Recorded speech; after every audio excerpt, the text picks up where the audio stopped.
Vamos lá? Podemos ir? Posso dormir? Não, mas o nosso papo vai ser tão chato assim, você vai dormir não, né? Não. Foi difícil de achar aqui? Você tinha já essa ideia de montar o estúdio? Então, eu tô nesse apartamento aqui faz uns 5, 6 anos. E é Santa Cecília, né, meu? É maravilhoso aqui, cara. Que puta... Eu, quando eu viajo, eu tenho saudade dessa bagunça aqui, meu. É coreano. Ali tem uma loja de japonês que abriu ali, de chinês. Tá confundindo japonês com coreano. Desculpa, na minha frente. Chinês. Ó, tá vendo? Chinês Não tô agora. confundindo. Tem uma loja de chinês ali na frente que você entra e você sempre compra alguma coisa. No dia seguinte está quebrado. Mas você sempre compra cabo de iPhone, sabe? Às vezes você compra só porque é barato. A vida, ela não tem roteiro. Fazer uma banda, cantar, brincar, comer pastel, é tudo a mesma coisa, mano. Não tem essa coisa, agora é o profissional, agora... Pra mim. E eu acho que as pessoas iam ser mais felizes, como eu sou, se elas vissem a vida assim, entendeu? Não tem esse papo de... Que nem eu, você não tá me entrevistando aqui, tá batendo um papo, não é? Não, até porque... Nem é uma entrevista. Eu vi que você tem um pouquinho de birra de entrevista, de jornalista. Puta, tem. Mas o que é? Uma treta pessoal ou é uma coisa geral? Não Também sei. tenho questões com jornalismo, tá? Só pra eu ficar bem na quando vida assim, com você, mas... O Aguinaldo, que é meu produtor, ele fica louco comigo. Eu mandei uma banda punk que eu dei pra vocês, o Turk. O release da banda é destruindo a banda, é falando muito mal de mim. Mas muito, muito mal de mim. Ele falou, ele fala rápido, assim, eu não posso fazer. Mas não, Aguinaldo, mas é o que eu quero. Hoje em dia todo mundo é bonito no Facebook. Eu quero ser ruim, eu quero ser feio. Tanto é que eu dei 2 discos, um bom e um feio. O bom é maravilhoso, que é o Homem Dá, que eu fui para 15 países. A gente já vai falar dele um pouco, mas seu charme também tá nisso, né? Você joga com esse charme, de falar falando, não venham, é o show. É, de propósito.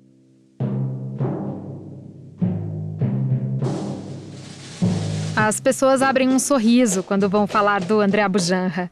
Dizem que é querido e engraçado. Entendeu a brincadeira?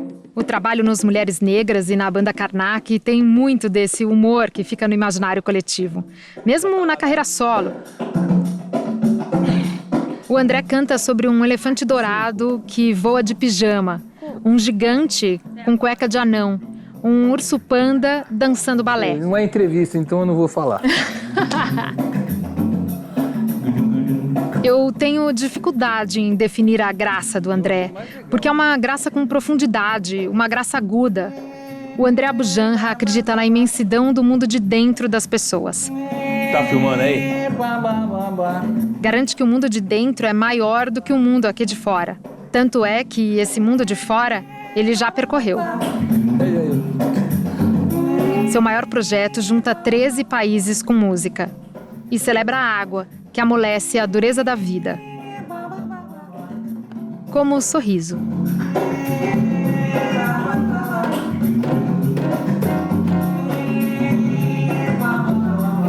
Groźnie, krasny, groźnie. Groźnie, krowoźnie, abu, groźnie, drawoźnie, drosty. Ia te perguntar... Eu tô gostando de conversar com você. Tá? Não é uma entrevista, tá? Eu tô Não gostando é de uma conversar com você. Eu não falei, não. Eu falei entrevista? Não tô mais gostando agora. Ai, para. Você falou uma vez que não tinha jeito de você não ser artista. Não tinha. Na casa que você nasceu, era um pouco... E aí eu fiquei com isso muito na cabeça pra te perguntar se era uma coisa que, você acredita, quase um destino você ser artista e não uma escolha que você em determinado momento fez. É muito louco isso. Olha que pergunta boa. Não existe. Não existe. Elogia minhas perguntas. Tô elogiando mesmo. Não existe essa possibilidade mesmo pra mim. Não foi um momento que você falou, bom, então agora vou ser... Teve um momento na minha vida... Olha, isso vai vir uma coisa meio filosófica agora. O meu pai, o Antônio Abujanra, era o cara, né? De teatro, era o cara do mundo, né? Era o tipo...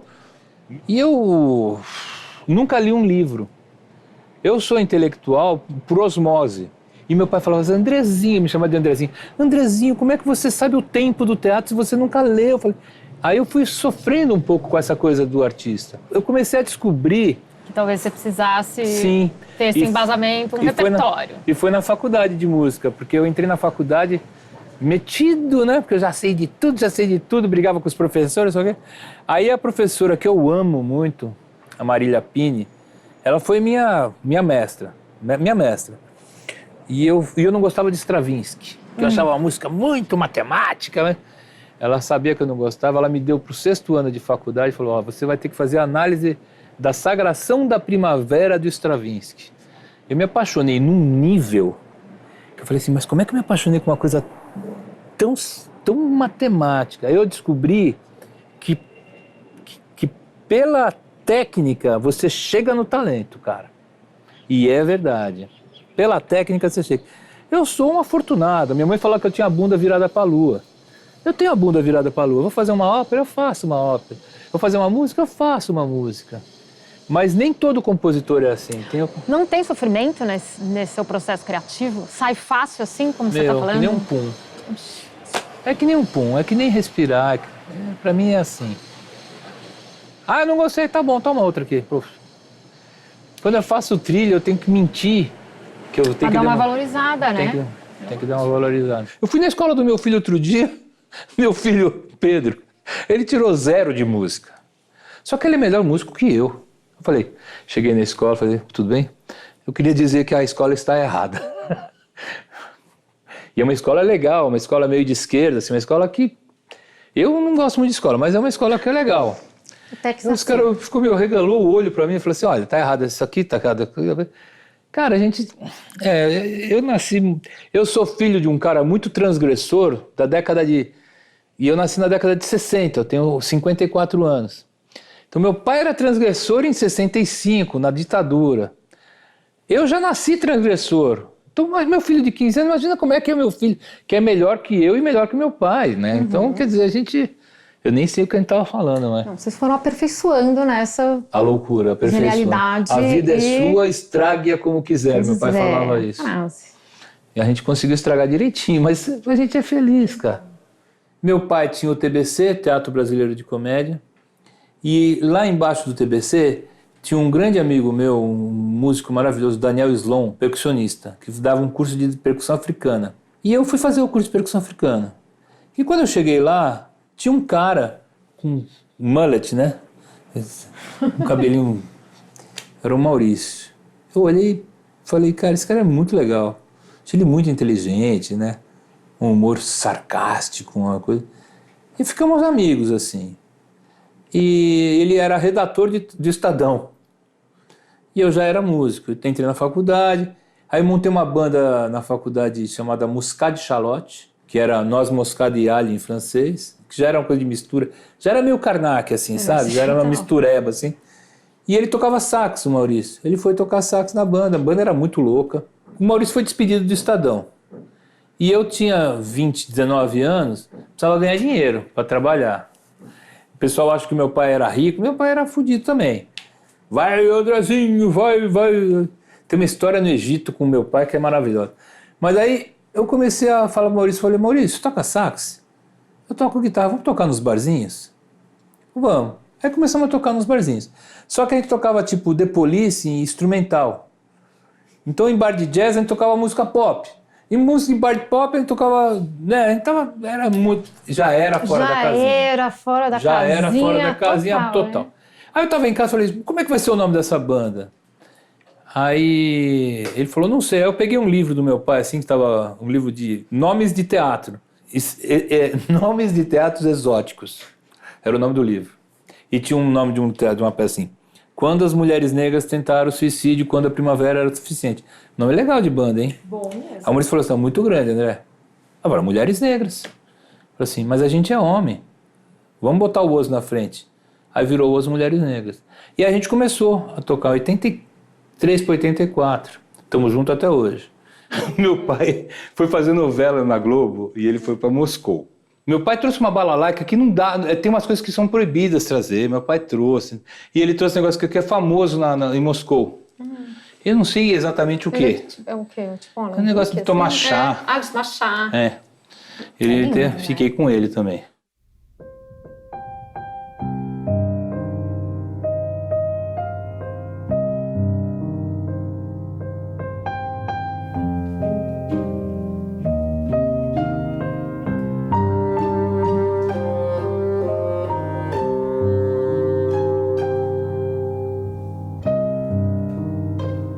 Seu pai disse, a vida é sua, estrague como você quiser. Pensando nessa liberdade, foi isso mesmo? Que se ele te deu essa liberdade, e é difícil receber essa liberdade, né? Muito difícil. Porque eu acho mais fácil na vida quando a gente lida com limites, com alguém falando não pode, porque a culpa fica quase toda lá. Mas existiu a minha mãe na história. A minha mãe, a Belinha, que era a rainha ela era a rainha. Meu pai não existia sem a minha mãe. Tanto é que a minha mãe morreu antes dele e ele não suportou a vida sem a minha mãe. Mas a Belinha, a Belinha e o meu irmão, o meu irmão pessoas concretas, né? E o meu pai completamente desconstruídos, né? A gente é desconstruído. Então, essa matemática familiar foi muito linda. Eu e meu irmão, eu sou um alfinete, meu irmão é uma igreja. A gente não tem nada a ver um com o outro. Só que a gente se ama num nível, assim, de... Depois, inclusive, quando meus pais morreram, a gente tá num amor, assim, um entendimento das diferenças, sabe, assim. E quem passou isso foi meu pai, desde pequenininho. Eu até me emociono, eu tenho lembrança do meu pai década de 70, 80, até... Não era uma década muito... Então, falando assim, o mundo está sempre... Meu pai falava assim, tudo piora. E eu falava, não, pai, não. E ele tinha um pouco de razão.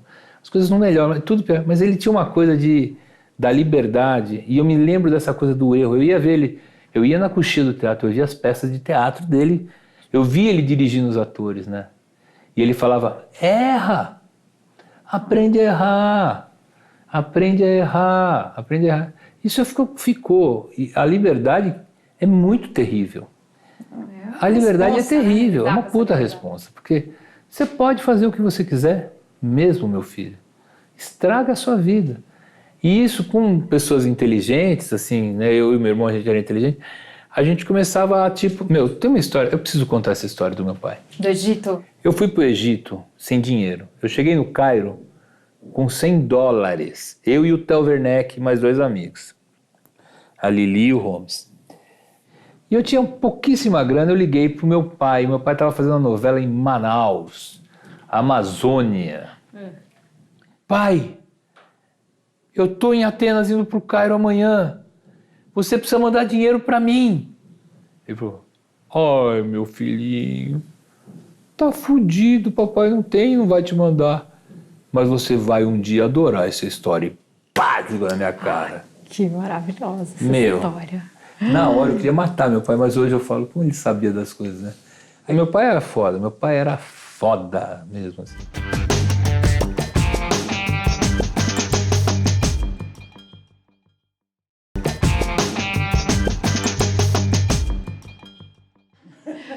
Esse é um cristal aqui? É um cristal. Achei poderoso isso. Isso é demais.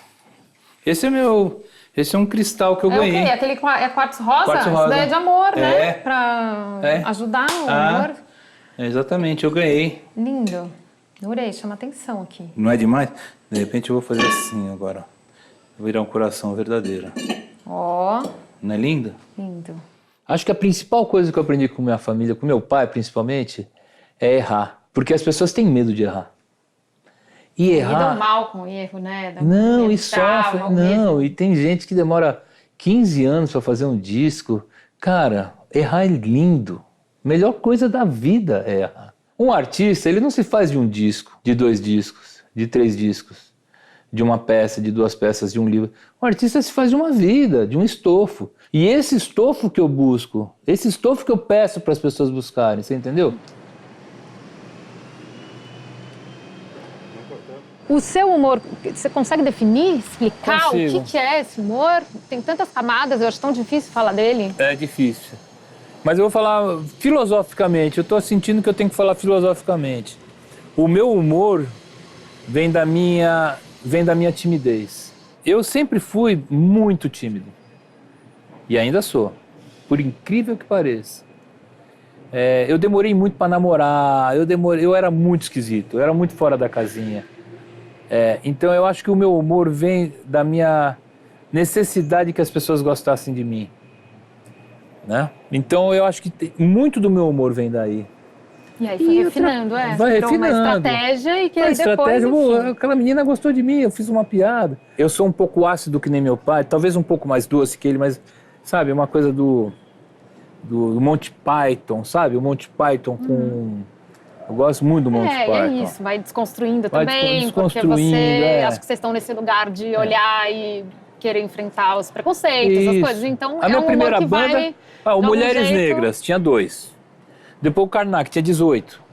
Depois agora tem uma banda punk. E aí eu fiz uma música que fala sobre o amor das águas. E é essa coisa de querer, né?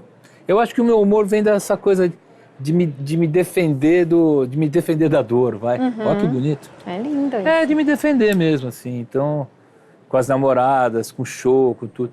E aí, quando eu fui fazer o Omindá, eu falei assim, não, agora eu vou me quebrar. Eu vou fazer um show, eu não vou falar, eu vou entrar sem camisa, porque eu tenho meio vergonha do meu corpo. Vou fazer um disco sério e consegui.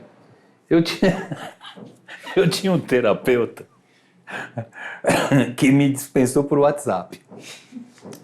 A gente leva para a bunda de WhatsApp, mas de terapeuta é mais grave, né? Muito grave. Mas um cara porque famosíssimo. Ele cansou de você? Não sei. Esse meu terapeuta, eu gostava muito dele. Sofri muito. Eu tô falando isso por quê? Porque ele falava pra mim que ele queria me ver na vida como eu sou no palco, livre. Ele me ajudou. Mas e no palco é o lugar onde você é mais você? Nessa essência de encontro, assim. Disso. Cara, é coisa... Eu não vejo a hora de subir no palco. Meu pai falava assim, só falta botar o espanador no rabo. Por quê, pai? Porque você gosta de palco. Eu gosto. Você é um pavão, Andrezinho, ele falava. Deixa eu falar de Omindá um pouco. Você escutou? Escutei. É bonito, é incrível. É lindo, né? A gente agora estava vendo no caminho, o Ricardo ainda estava me dizendo que você escreveu as partituras todas? Todas? Tudo. Teve duas etapas o Omindá. Uma eu fui para Moscou, Japão, Argentina e Uruguai. E a outra eu fiz tudo. Fui para... gravei orquestra em Praga. Gravei com as vozes búlgaras. As vozes búlgaras era uma coisa que você é obcecado desde criança? Desde criança. Eu conheci a velhinha lá, meu. Então, gente, mas como é que veio isso? Você ouviu? Eu fui ver elas em 90. Em 90 eu era menino. Eu fui ver elas no Municipal e eu pirei. E eu fiquei com isso dentro de mim. Cara, imagina eu na Bulgária vendo a velhinha. Uma morreu que eu era apaixonado e a outra velhinha que eu vi aqui, jovem, agora já mais velhinha, cantando uma música minha. Ela falou assim, ela pegou a partitura e falou assim, nossa, quem escreveu essa partitura? Eu falei, fui eu. Mas parece com a gente, mas não é. Eu falei, que demais. Muito legal, né? Aqui que eu faço as minhas trilhas sonoras de cinema. Já fiz 60 longas, né? Trilha para cinema é um processo criativo, é uma viagem completamente diferente, né? É uma viagem talvez um pouco mais egoísta, né? Mas eu aprendi uma coisa, sabe com quem? Com a pessoa que eu mais odiei no mundo, que já morreu, que é o Hector Babenco. O que acontece é o seguinte, o Hector Babenco... Babenco você fez Carandiru? Carandiru. Sofreu? Muito! Ele era eu queria dureza, matar né? ele. É. Mas ele me ensinou uma coisa linda. De persistência. De persistência e de outra coisa também. A primeira trilha do Carandiru que eu falei, quando eu fui fazer, o primeiro corte tinha quase mais de 3 horas, cara. E eu fiz inteiro. E era hip hop com orquestra. Era do caralho. Ele odiou. Eu não conhecia ele e falou assim, mas que merda de música, hein? Que bosta de música. Isso é música pra fazer pra mim? Eu quase mato o cara, mas eu tava ganhando uma grana boa, que eu nunca tinha ganhado. Aí um dia eu tava lá, eu morava na Lapa, acabou a luz do estúdio. E eu tinha que entregar a porra da trilha. E ele falava, less is more, André, less is more. Menos é mais, não me venha com essas... Seu puto, me xingava. Eu tava lá embaixo, aí eu saí do estúdio, fui onde estava o piano, que tinha um jardim assim, e comecei, eu vou, less is more, tem que fazer uma música, less is more, Carandiru, né? Aí tinha uma porra de um passarinho me enchendo o saco lá. Falei, puta que pariu, vou matar esse passarinho. Falei, peraí, como é que é? E comecei a escutar o passarinho. Fome, 3 notas. Caralho, Sabiá Laranjeira. Falei, mano, tá aí a trilha do Carandiru, 3 notas. E eu fiz a trilha inteira só com 3 notas. Só isso. Caralho, o cara vai odiar, né? Aí fui mostrar pra ele e falou, pô, agora eu estou começando a gostar. Aí o que ele me ensinou? Ele me ensinou uma coisa muito legal que eu trago até hoje, e isso é muito importante. Quando o trabalho é meu, eu mando. Quando o trabalho é seu, eu sei fazer pra você, do jeito que você quiser. Entender qual a regra do jogo naquela hora. É, a regra do jogo. Se você tá mandando em mim, eu vou te obedecer exatamente o que você quer. Mesmo que eu odeie o seu trabalho. Não era o caso do Hector. O Hector, ele sabia fazer cinema. Não é à toa que ele é o Hector Babenco. Mas eu aprendi isso, aprendi a respeitar e também aprendi a mandar. Porque eu também tinha, não, pode não, é assim. Quer, não quer, tchau. Entendeu? Mas ser mais firme quando é a sua vez. Mas com doçura.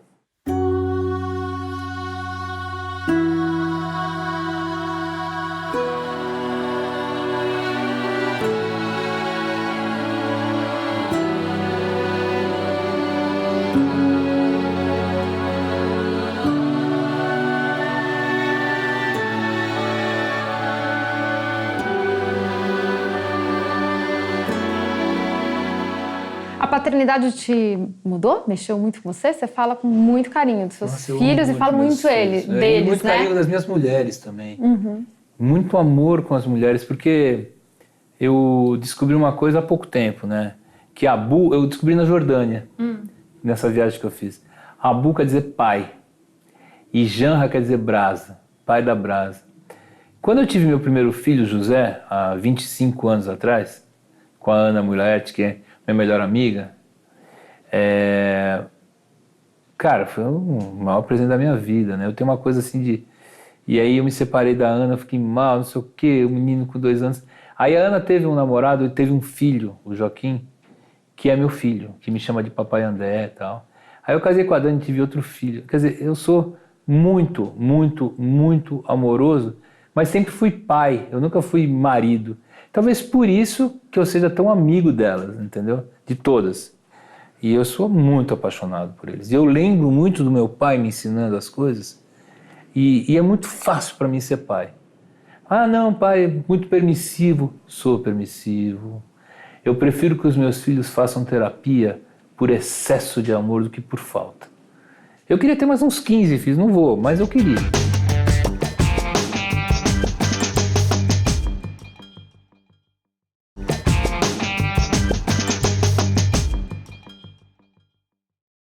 Eu já li algum depoimento seu falando um pouco que você não consegue estabelecer com a música uma relação como a gente, que às vezes pode ser uma coisa mais descompromissada, de ouvir música para relaxar.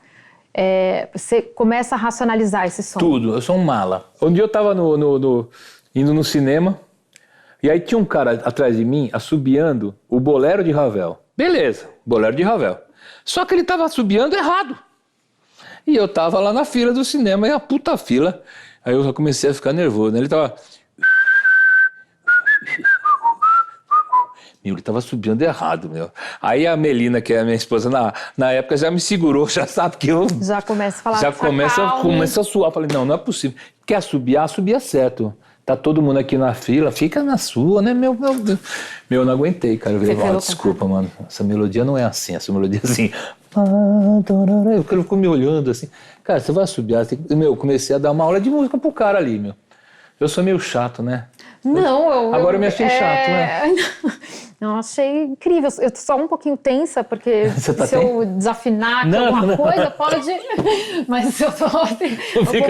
Vou ficar tentando aqui. Não fica tensa, não. Eu fiz um filme em Porto Rico uma vez, que os caras ficaram me devendo uma grana. E o cara até foi preso lá. Depois eu descobri que o cara foi preso porque não pagou um monte de gente, era um monte de filme, era um salafrário lá. Fiz um filme no México, daí eu fiz um filme... O México foi legal pra caramba, aí o cara do México me chamou pra fazer um filme em Porto Rico. Esse filme de Porto Rico, eu fiz tudo aqui no sampler, no computador, não sei o que lá, e aí fizeram o kill sheet, quer dizer, quem escreveu, quem fez essa música, não sei o que. Eu tava com o saco tão cheio dos caras que eu comecei a inventar. E eu inventei o nome dos músicos e falei que era a Banda da Sinfônica da Marinha da Bolívia. Banda da Sinfônica da Marinha da Bolívia. Marinha da Bolívia. Agora eu descobri que tem, parece que tem Tem a banda da Tem Sinfônica. essa banda. Não tem a banda, mas parece que tem marinha na Bolívia, mesmo sem ter mar. Um Titicaca lá. E eu inventei essa porra toda. Escrevi. Tá. Aí eu vi o filme, tava lá. Johann Stravinsky, né? A banda da Sinfônica. Meu, achei maravilhoso aquilo. Ali. Não? Não é? Tá filmando? Podemos ir? Eu comecei a fazer um disco em homenagem pro meu pai. E ele falou um texto, inclusive eu dei um texto, e eu filmei com iPhone, assim. Ele falou o texto que falava sobre a morte. Ele falou esse texto, assim, bonito demais, assim. E ele falou, que bosta de texto, hein, Andrezinho? Quem escreveu isso? Fui eu, pai. Ah, eu vou ler, então, pai. Daí leu. E aí, 10 dias depois ele morreu. Nossa. E o disco saiu 10 dias depois. Ele morreu, tipo, na semana do lançamento do disco. As pessoas foram no show e meu pai aparece falando uma poesia sobre a morte, o homem bruxa. Cara, era uma coisa premonitória, foi uma coisa muito louca, muito louca. Eu acho que eu já estava sentindo que ele ia, e a gente lançou o disco e, as pessoas se emocionavam muito. Que lindo, porque pra você também foi um jeito de você exorcizar a dor, mas eu demorei né? para passar o luto do meu pai, sabia? Ainda e acho que deve tem ainda resquício, pegar, né? Porque ele tá vivo, né? Claro, e ainda é isso, você ainda divide com muita gente, né? Exatamente. Você não quer me perguntar por que tem aquilo lá? Quero, mas é que eu imaginei que fosse uma coisa de um pocket show que você fizesse para os convidados. Não. Eu falei pro meu empresário assim, cara, eu tô precisando ganhar mais dinheiro, faz um show sozinho. E aí eu resolvi fazer um show e eu tô ensaiando aqui, sozinho. Tem um pedal de loop lá que eu vou regravando, vou fazendo as maluquices minhas.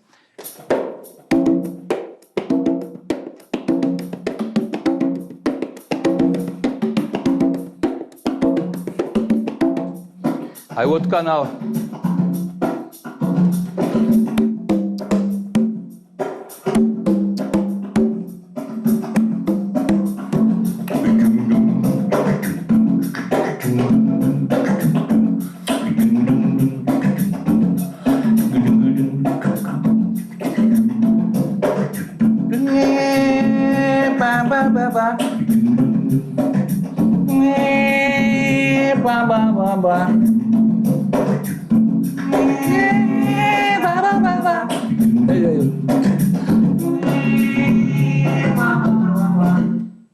Entendeu a brincadeira?